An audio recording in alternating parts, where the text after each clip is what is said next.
Hello, hey, there we are. I don't know why this stuff keeps changing, but obviously it does, so hey, we're here. We're going. We've got good news show tonight. Lots of news going on, and we got Peter with Princesses of the Mouse at Disney Travel. I think maybe he's trying to get on Teams, so we'll see how that goes, and we'll kind of go from there. So sit back, enjoy our hilarity, and we're gonna get into the show.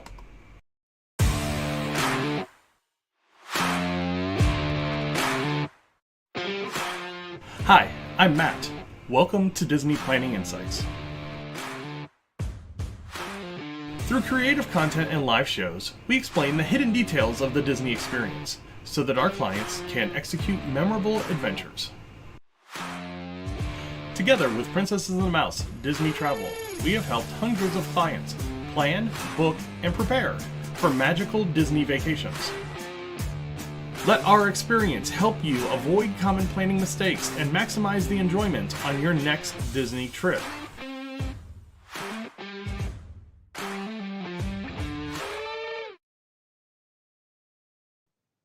All right, like I said earlier, it's the Disney Planning Insights podcast. I'm Matt. We've got Peter on the other side here, and we are going to talk some Disney news tonight, and we are going to do a top 3 and all kinds of fun tonight. So,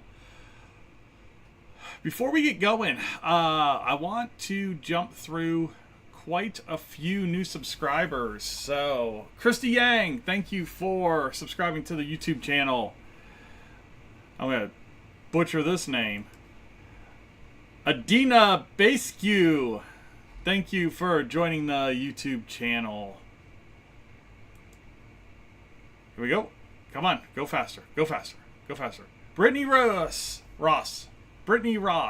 thank you for joining the YouTube channel. This isn't going to show the whole thing across the bottom, so the Garbalosa Family Adventures, thank you for subscribing to the YouTube channel. MJ Lowry 410, thank you for subscribing to the YouTube channel. And Georgina Bertolotti, thank you for subscribing to the YouTube channel. It is embarrassing, isn't it? So so we got, like I said, a lot going on. Huge news from last week. So let's go ahead. Let's get Peter from Princesses and the Mouse Disney Travel on over here, and let's go ahead and get into some news tonight. And everything's going to bounce again. So, Mr. Salvadori, how you doing tonight? I'm good. What's up? Not a whole lot. So we got hit with some news right after we went off the air last week about the Starcruiser. So let's go ahead and let's get into all of that type of news. So let me get into the timer here and let's go. We've got 15 minutes. We're going to start off with the big one because this might be one of the biggest fails that has ever happened in Disney. And it is the Galactic Starcruiser, and it is closing on September the 30th. So why don't you go ahead and go through what Disney is doing right now to kind of get everybody in the right, I guess, timeline for this on the travel side. Yeah, I mean, obviously, as soon as the news broke, I texted you last week, and then you and I just basically kind of had the same idea. I mean, the writing was on the wall. You and I were talking about it. They had limited the cruises by half. At the end of the day, they just created an unsustainable product where the cost far outweighed the value of the experience. You and I talked at length many times in the show. Why would I spend for a 2-night excursion with a few hours in the park and some unique experiences?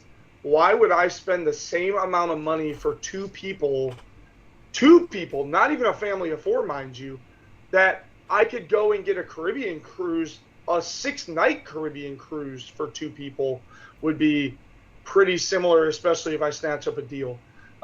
So, I mean, as I said, the writing was on the wall. They were already limiting cruises, but basically right now is if you have a Starcruiser reservation after September 30th, right now, if you want to rebook onto one between now and September 30th, you give them a call, and they are actively reaching out as well. But basically, in 3 days, whatever is not rebooked is going to reopen for public consumption. And then anything after September 30th is just going to be auto-canceled. But obviously, Disney would prefer to keep your money. So if a Starcruiser isn't working, they're working on booking you into a Disneyland or a Disney World or a Disney Cruise Line experience where they kind of make it worth your while, similar to what happened to the Heidels with their cruise, where they're kind of giving you money spent plus a bit more perk. But that's kind of on a case-by-case basis, depending on what alternate product you select. So if you're thinking, like, if you heard the news and were like, oh my God, I better go on this because it's closing, it's done, it's gone, you cannot book right now. Bookings are closed to the general public until the 26th, which is Friday. Yeah, and on top of that, people that have rebooked have already sold out the final cruise. So that cruise from the 28th to the 30th is completely booked now. So you can't take that one. So yeah, so from a financial standpoint, I heard the number of a $300 million depreciation over the next 2 quarters, which is an insane number to think about when you're talking about just hemorrhaging money, and when we talk about hemorrhaging money with Disney, normally it's in like the TV side and the movie side, not necessarily the parks division. This is really the first like huge miss for Disney. I mean, this is on the ilk of like Alien Encounters misses for Disney. Let's put an R-rated ride in the middle of Walt Disney World. That's in the middle of Magic Kingdom, nonetheless. Yeah. So yeah, I mean, this is just one of those things. Like, that would fit in Hollywood Studios. You could put that in Hollywood Studios and possibly get away with it. So what happens with this property? We speculate a lot on this show. What do you think happens with this property? I think it becomes a hotel. I think it just becomes a Star Wars themed hotel because you've already got everything to make that happen. I think it just becomes a deluxe hotel where maybe you rip out things like the childcare services and maybe create some more rooms or some room, or some other type of facilities. Like you take out one of the lounges for the kids and you turn it into, the activities area that a deluxe resort would have. Maybe you don't have the multiple dining situations, but maybe you do. Maybe you leave they already basically have a quick service, 2 sit downs, and then if you take the child care areas, you can easily turn those into either other experiences. You could put a spa in there. You could turn it into, the arts and crafts, the activity area. Really, there's enough space in there that's now going to be not utilized that you could put like an indoor pool. But I think you give it a few years or maybe a year or however long, and I just think it turns into a deluxe hotel that's space themed. So you lose the immersive storytelling experience, but you keep many of the other things. Now, I would guess they'll get rid of like the lightsaber encounter and all the other little, data pad interactions and stuff like that. But ultimately what it boils down to is people who went during its 18 months of being open got a rare, unique, possibly once in a lifetime experience. Yeah. Or maybe they dial it down and price it normal. Yeah. I mean, that's kind of where I was going is I think you have the opportunity here to have an experience, that dining experience, that cruise experience where people could actually come from Hollywood Studios the way that you went from the Galactic Starcruiser to Hollywood Studios. People could come from Hollywood Studios and experience that dining and that entertainment, because they did have something really cool there, but it just wasn't cool enough to pull 100 rooms every 3 days for a sustained amount of time. Not for the cost. Not for the cost. I mean, yeah. Honestly, if it was, like I said, if it was 2/3 the cost, they wouldn't be having this conversation. Yeah, I mean, if it was $4,500 for a couple, I think. Yeah, because now, if you give me that, now I'm at the cost of a rack rate stay at a deluxe resort with some park tickets. So instead of that, I'm paying for this immersive, unique experience. I also think Disney went a little bit too reliant on a fan base, right? Yeah. Now, yes, is Star Wars arguably one of the greatest science fiction fan bases and, products that's ever come across humanity? Yeah. I mean, and if you, oh no, Babylon 5, okay, relax. Star Wars and the intellectual property of Star Wars is just 50 years in the making at this point. It's, yes, so everybody's got familiarity, but how many people are going to be like, oh my God, I can't wait to go to this immersive hotel that makes me feel like I'm in Star Wars? Like, that's probably a much smaller subset that's willing to turn on Force Awakens on Disney Plus, Yeah, well, and that's the thing. I mean, when you're looking at, you limited it to one fan base, and you limited it to where, yeah, you could take different paths, but once you did it once, a lot of people said, yeah, that's enough for me. I'm not going to spend another $6,000 to do this just to experience it in a different direction. Your diehards aren't going to spend that much money once they get out of mom and dad's basement. I mean,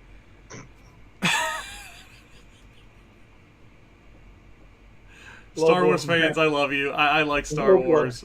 It was just too easy. It was just sitting there. Oh, what? Oh, my God. Did you just see that, Matt? Our YouTube channel just lost 16 followers. I know. I just pissed off everybody all at once.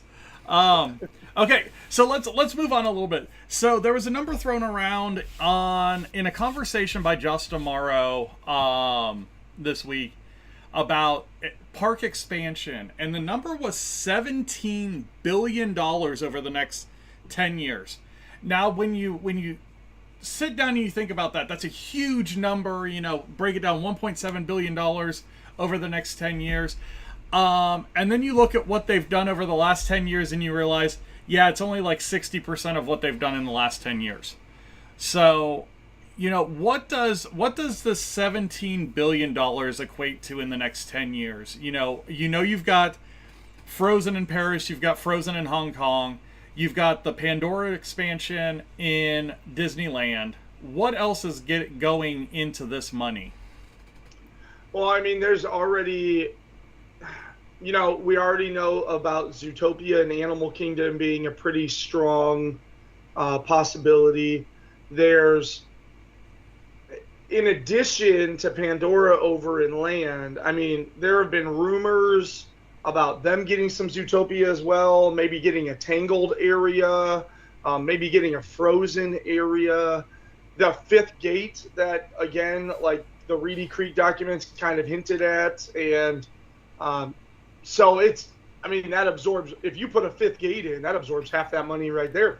Yeah. I mean, if not more than half that money right there. And then, if a fifth gate gets put in, again, I don't think you can make it all Marvel.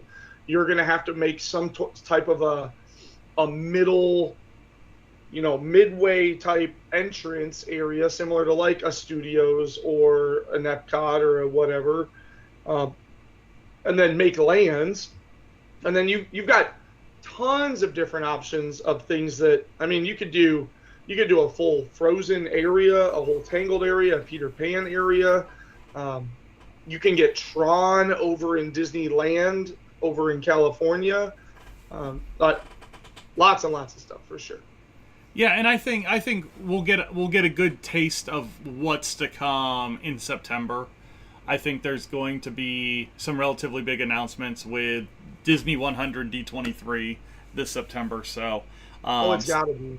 Yeah, you gotta stay tuned to the channel because we are going to have everything that is there as soon as it happens. And especially like you were just talking about, I mean, the losses that are being taken, they've got to prove. And I mean, right now, Disney World has posted its worst attendance 6-week stretch since they reopened from the pandemic. So, people were itching to travel. They had that stimulus money. They spent it. Now inflation has affected the cost of everything. And so Disney World has bumped its price. Like, I priced out for a client earlier today to go 4 days with single park tickets for her family with 2 kids under 10. It was going to be $2,300 for tickets. Yeah. I mean, it's $140. Like, as you roll forward, it's $140 a day. I mean, that's up from $110 not 2 years ago. Yeah, it is getting to the point where the tickets are the issue because you can still get into an all-star sub 200 a night. Yeah. I mean, like, we're getting closer and closer. Like, my family is, last time when we went was the first time that we went for a week, and only I couldn't get annual passes despite how much I tried. And so I went, okay, well, I'm just going to buy 3-day tickets. So we were there for 8 days and only went to the park for 3 of them. I mean, you're going to see more and more of that.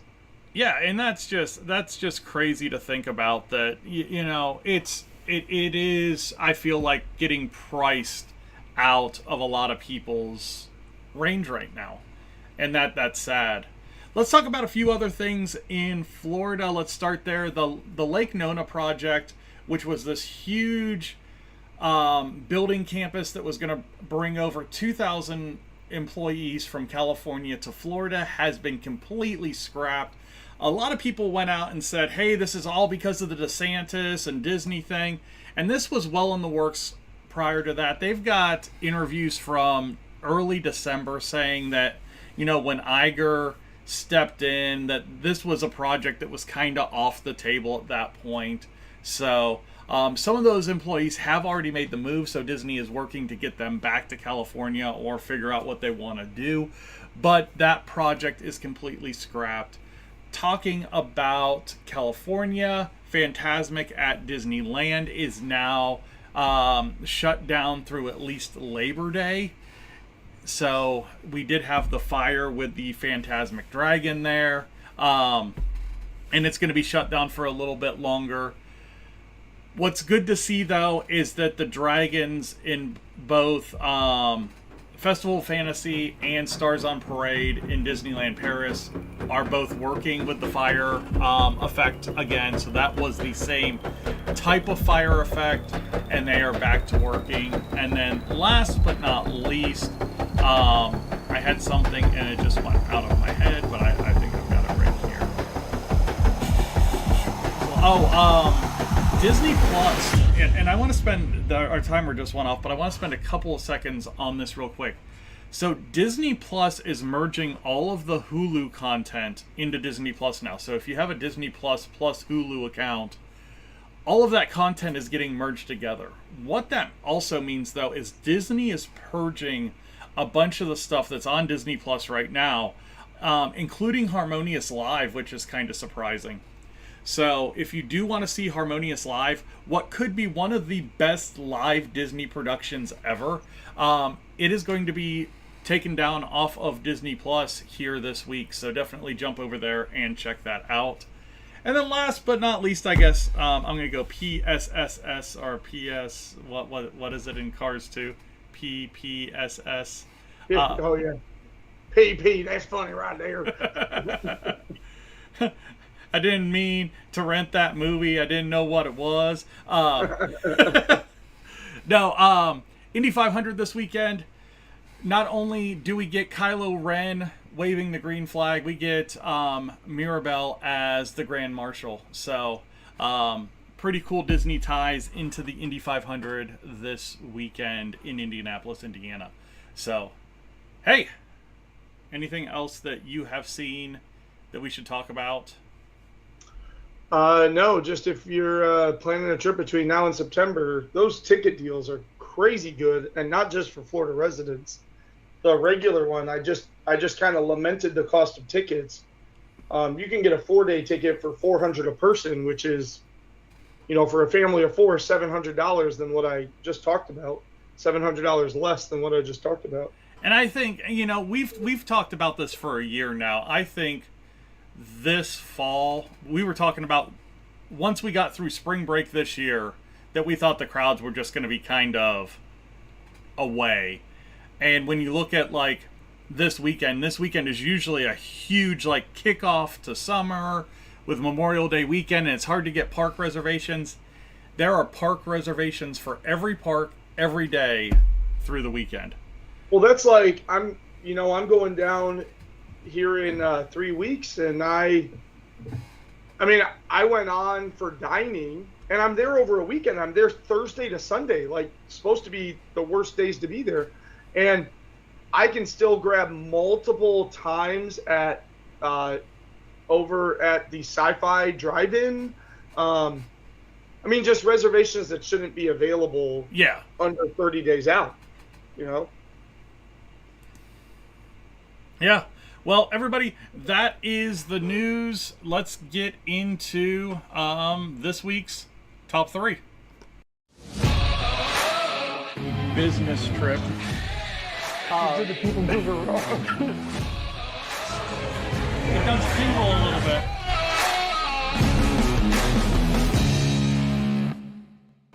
All right, it is top 3 time for May the 23rd of 2023. If you've been with us before, thanks for coming back. If you haven't been with us before, welcome. This is our kind of rankings part of the show where we are going to draw a random category out of this bag of chips. And Peter and I are going to have 20 seconds to figure out what are our top 3 or bottom 3 of each one. Which, when we go down to September, we need to brainstorm like 50 of these so we have them, because we're starting to run out of topics. So we are going to do chip number 1 or dash, but I think it's 1. So let's go over to the spreadsheet. Your favorite Incredible. Your favorite Incredible. Yeah, because dash. Favorite uses of minivans. What? Get out of here. Yeah. That's a dumb one. It is. How is that number 1? You got 40 seconds. Planning your first trip and getting overwhelmed by all the details?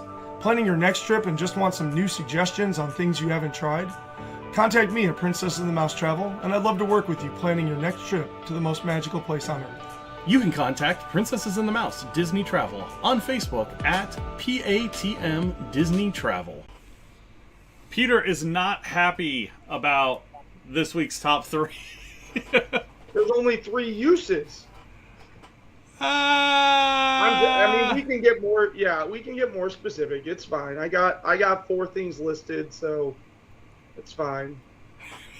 All right, you go ahead and you go with your number 3.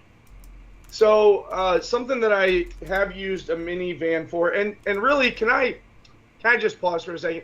We're saying the minivans because a minivan is a service provided through Lyft, where they pick you up in, they call them minivans, but they're normally Suburbans or Tahoes, and they're just wrapped in red with white dots.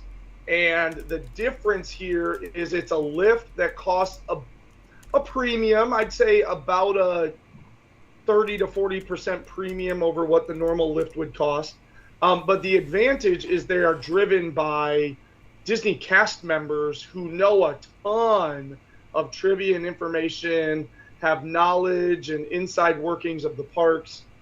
So just for those of you that don't understand what the minivan service is, you can book it through Lyft, similar to a rideshare.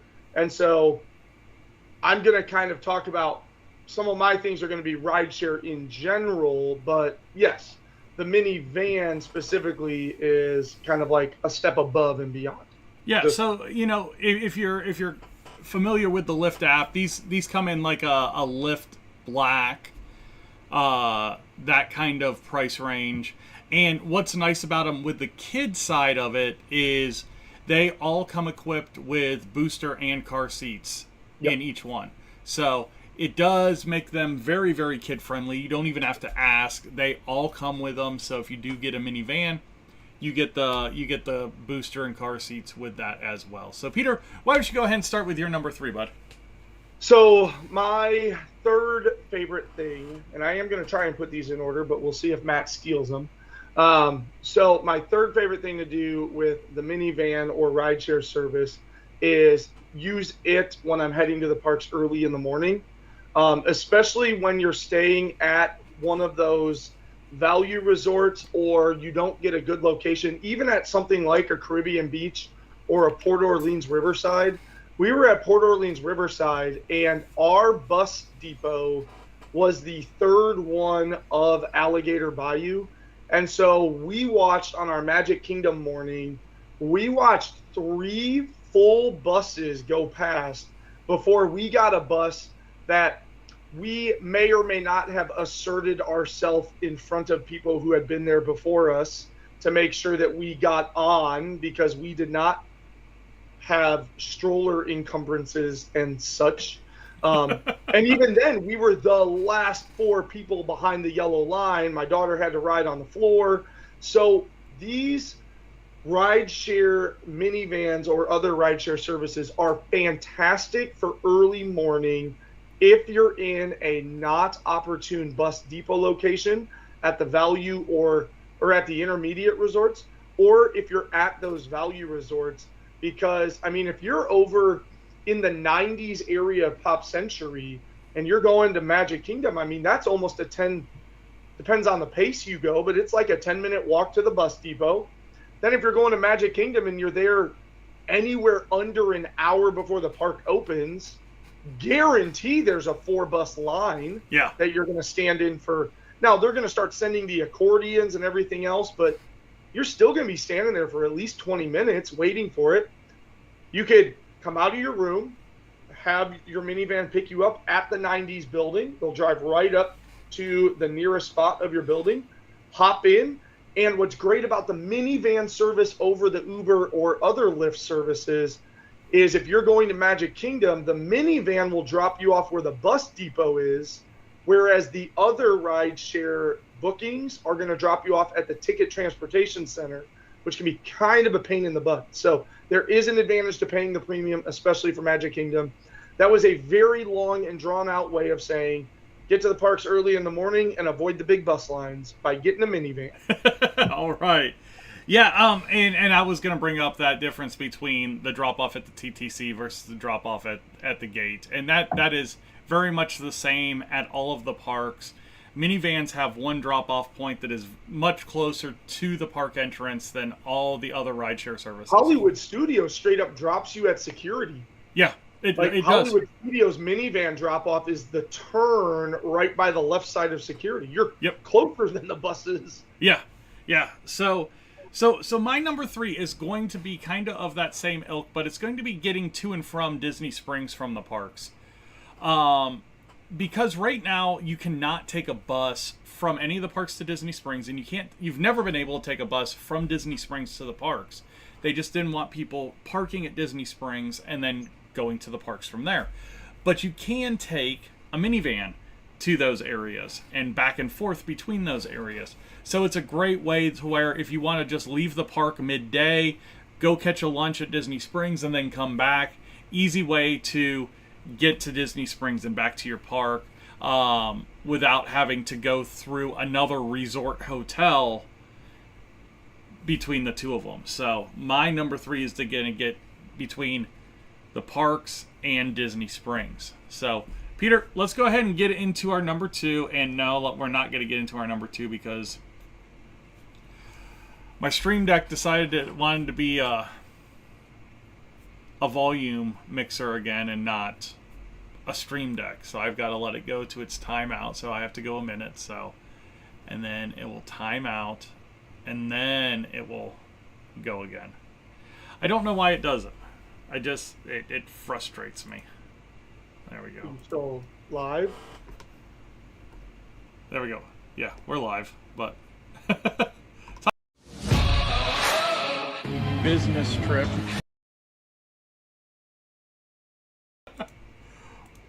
Wow. No, not quite. So before you get going, let's tell people where they can find you. I'm doing it one early. So, oh yeah. Normally it comes before number 1. Sometimes you mix it in before number 2. Yeah, so find me over on Facebook. Just type in Princess and the Mouse Travel, and you'll find me right there. You can also go to our website. Our Wix site is scrolling through the podcast, and heading there allows you to fill out a vacation form, gives me some of the kind of initial questions. Oh, it's apparently up right now. I can't see the stream, but Matt's clearly saying it's up right now. So if you head over there, it'll basically pre-ask you all the questions that I'm going to ask you in the first few messages back and forth if you do Facebook message me. So I'll get back with you as quick as I am able. So my number 2, I am going to go with this one because you used it either last week or a couple weeks ago. But this one's pretty much a no-brainer. Using the minivan or other service to get over to the golf courses if you're going to golf while you're at Disney makes a ton of sense. I mean, first of all, if you bring your clubs, how are you going to get them to the golf course? Unless you're at Polynesian and golfing at Magnolia or Palm. Or at Saratoga and golfing over at the Lake Buena Vista. Like, hey! I've brought my golf clubs on the monorail before. Right, that's what I was going to say. It's like, so your other option is I'm going to ride with my golf clubs on a mode of transportation or multiple modes of transportation to get within striking distance of those golf courses. I got no weird looks at all on the monorail going to the golf course. I'll bet you, yeah. I'm sure it's commonplace. Yep, that makes sense. It's over by Polynesian. If you know, you know. So obviously taking a ride share like a minivan is a great idea. Getting yourself to the golf course, it's going to allow you, again, kind of that ease, that convenience of walk out of my room, get in the minivan, head over to the golf course, get dropped off.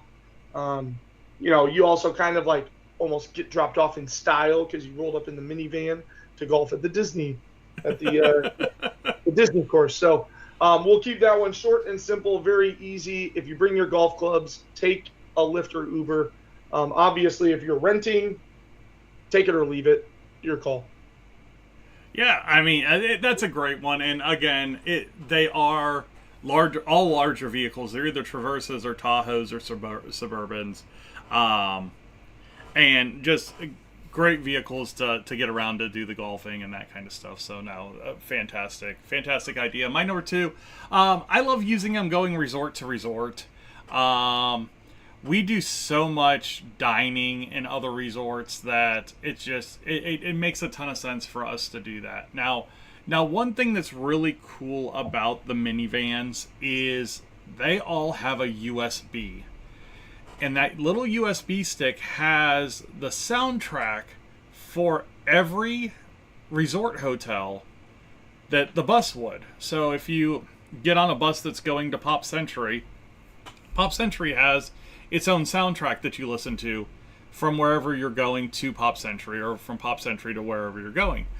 The minivans have the same thing. So when they pull up, they'll switch it over to that soundtrack and you'll listen to that music going to that resort hotel. So it's cool going to, like Topolino's at Riviera or going over to the boardwalk, getting those different resort soundtracks that you wouldn't normally get. We don't stay at a lot of deluxe resorts, so we get to hear some of that music that they would hear on the buses as well.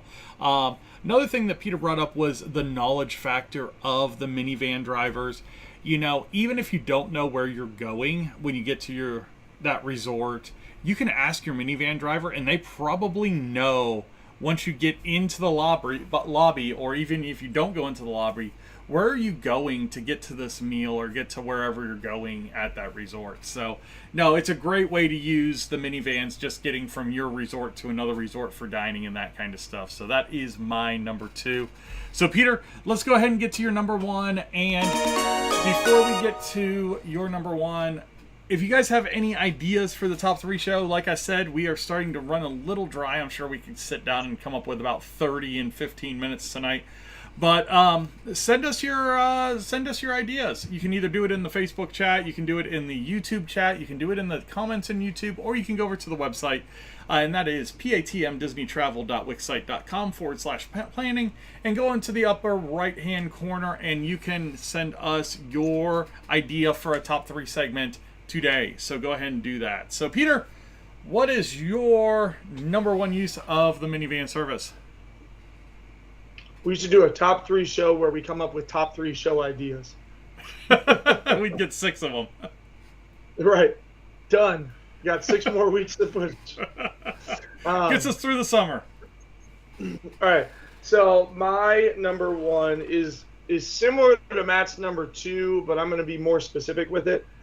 Matt talked about some of the great things to do at the resorts, and some of the great things you can do at some of the resorts are visit the nightlife scenes, whether it be clubs like the Dueling Piano Bar at the boardwalk, or the Abracadabra along the boardwalk, or even within a resort. For example, like Trader Sam's, Grog Grotto over at Polynesian. And there are many other just really, really wonderful late night establishments.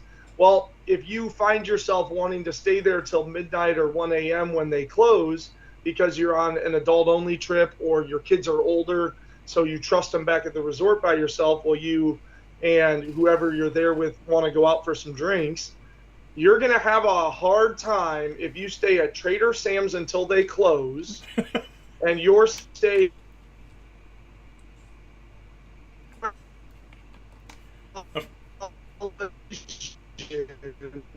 Of course you're freezing now.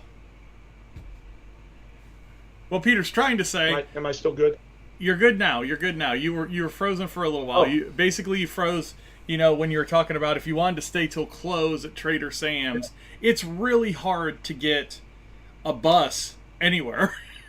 Yeah, and I mean, if we're being completely honest, like if you were to walk up to the Polynesian guest services and say, I stay here, how do I get there? Like, chances are they'd probably make it happen. Because like we've had situations where we've had dining reservations and they were supposed to be. Now they won't if you're outside of normal transportation hours, because that's on you. We've had situations where they like straight up call us a private bus, but that's because a transportation we should have been able to take wasn't working, and this was on Disney, not on me. So, if you want to do that, then these minivans are a great idea. Again, especially just due to, now I have now ridden in dozens of Orlando area Uber and Lyft vehicles, and I've never ever felt this way. So I am not knocking it in any way, shape, or form. But especially if you're traveling with maybe a younger group of girls late at night, knowing that you're going to step in and out of a minivan would be worth the extra money over just booking a regular Uber or Lyft. Again, I have never had anything but positive, amazing experiences with the people that drive the ride shares, but I'm also a relatively decent sized male, so I don't necessarily have that same concern. So having the minivan and all that professionalism that Matt and I have been talking about is definitely a good idea for those late night bar scenes if you want to go and enjoy your time but still need to get back to wherever you're staying. Yeah, now this wasn't a minivan experience. It wasn't even an Uber or Lyft experience. But if there's some guy just hanging out in front of the resort with a broken down, just like beater van and says, hey, I could take your group somewhere, give me $20, it's probably not the best idea, and you probably want to have a safe word before you get into it. So.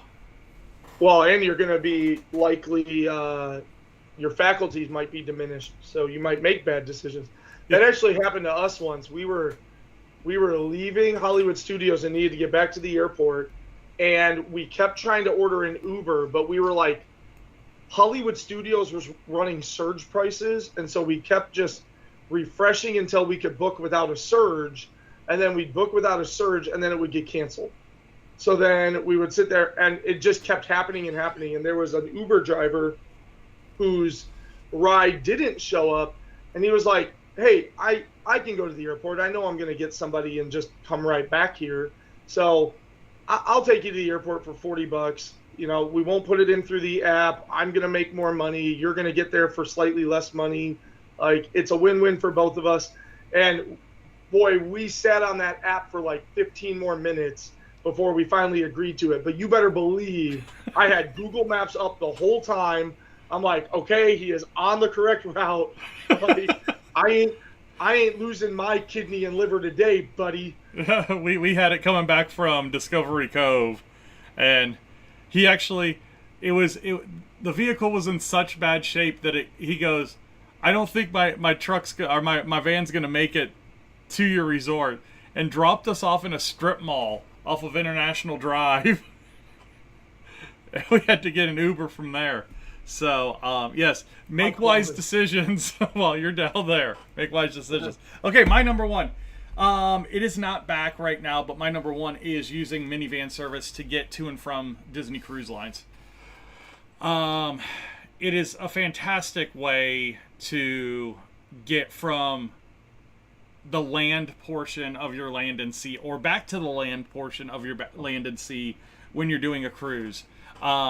They do have a set rate to do it, but using those bigger vehicles, again, you get dropped off right at the cruise terminal. You don't have to go into any of the rideshare areas. And again, you get that service, that Disney service to and from the cruise lines. From the resorts, it's about an hour and 10 minutes to the cruise port there in Port Canaveral. And they don't do it to the cruise port in Miami, of course. That would make a lot of sense because it's like 3.5 hours or something. Yeah. But they are. Do you think they're going to do it out of Fort Lauderdale when they start going off that side? That's an interesting one. Yeah, that'd be close. Like, that's under 2 hours. Yeah, I think that might be something Maybe. that they do. I mean, I bet you it'd be around $100 or maybe a little bit north of $100. But I mean, that's an interesting thought there, that they might go both ways once they bring that back. And the same way with the airport. They aren't doing the airport right now, but they used to be able to get a minivan to and from the airport as well. I would imagine that that's coming back at some point as well. They've got to make money somehow, and as long as the minivans are making money, they're going to utilize them as much as they can. So yeah. So my number one is utilizing the minivan for land and sea vacations. Peter, another great top three. For those of you that are waiting to listen to these on Spotify is still kind of jacking us around a little bit when it comes to the ad revenue. So once we get that figured out, we'll start reposting these up on Spotify. But until then, definitely go over to YouTube. You can RSS feed it from there, and you can listen to it on the website as well. So thank you guys all very much for watching tonight. Another top 3 episode with Peter with Princesses and the Mouse Disney Travel. You guys all have a good night, and we will talk to you later. Bye now.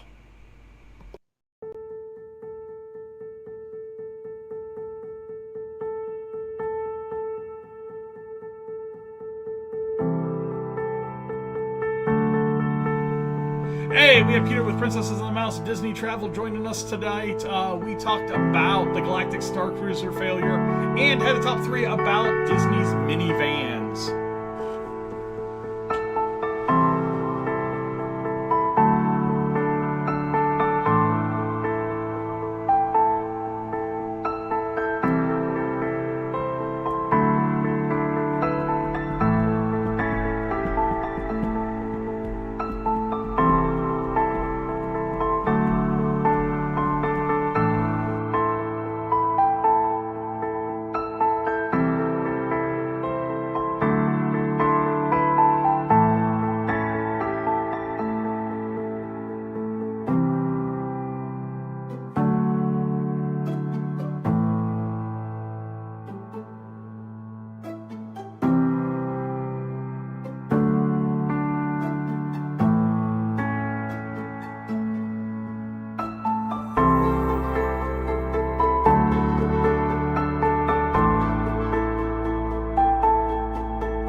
want to thank everybody for watching, listening, liking, sharing, everything that you do for the channel. You guys all have a good week. Have a wonderful Memorial Day weekend, and we will talk to you next